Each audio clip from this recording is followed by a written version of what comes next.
কাকুলি কাকুলি, টুনি তো আপেলের ঘর বানিয়েছে। চলো না, আমরা টুনির বাড়িতে গিয়ে ওর ঘর দখল করে নিই। ঠিক আছে চুপু, তাহলে চলো আমরা দুজন গিয়ে টুনির ঘর দখল করে নিয়ে আসি।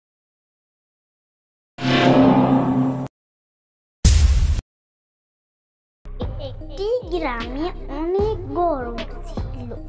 টুনি একদিন গরমের জ্বালায় তার ছানাকে বলল, টুকি টুকি, বাড়িতে তো অনেক গরম, চল পাশের বাড়ির বাগানে গিয়ে ঘুরে আসি, ওখানে অনেক বাতাস। কাচ্চা না, তাহলে তুমি পাশের বাড়ির বাগানে চলো, দুজনে বাতাস খেয়ে আসি। টুনি তার ছানাকে এই কথা বলার পরে পাশের বাড়ির বাগানে যায়।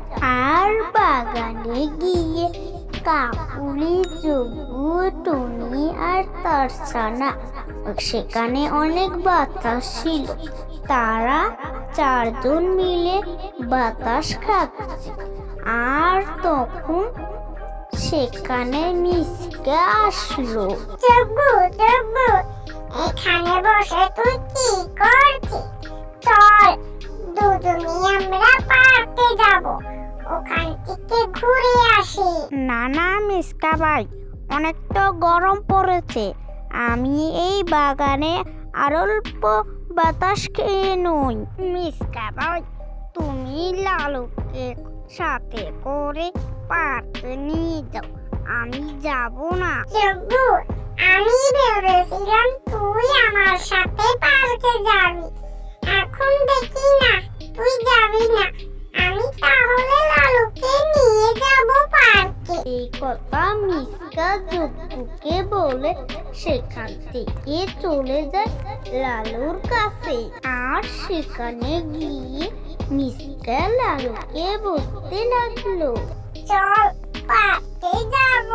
না না মিসকা ভাই, আমি গরমের মধ্যে পার্কে যাব না। তখন মিসকা লালুকে বুঝিয়ে টুজিয়ে পার্কে নিয়ে যায়। লালু, এখানে দাঁড়িয়ে থেকে লাভ নাই, চল ওখানে একটা বেঞ্চ দেখা যাচ্ছে, দুজনে বসে থাকি। এই কথা মিসকা লালুকে বলে আর সেখানে বসে থাকে।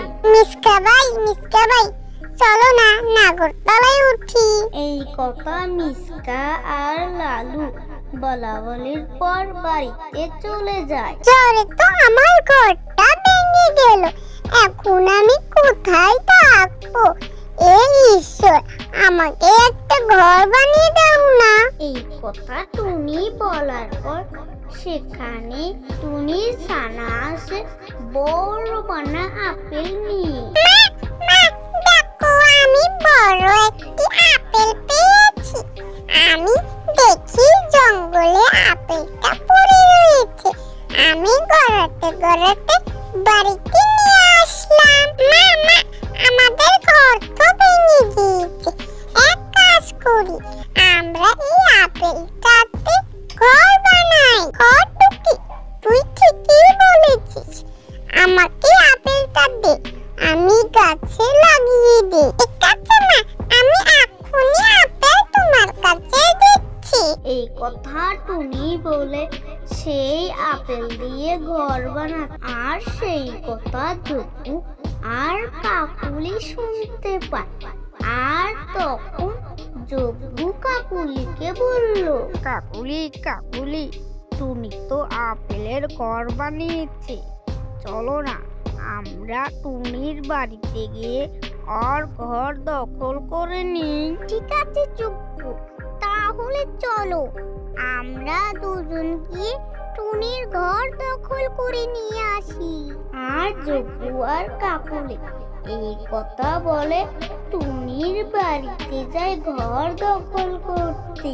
টুনি টুনি, তোর দরজাটা খোল, আমাদের বাড়ি ঝড়ে ভেঙে গেছে। ঠিক আছে যোগ্য দাদা, আমি এখনই দরজা খুলে দিচ্ছি। যোগ্য দাদা, দরজা খুলে দিয়েছি, এবার তাহলে ঘরে আসো। Hi guys, I am Ozida. I hope everybody is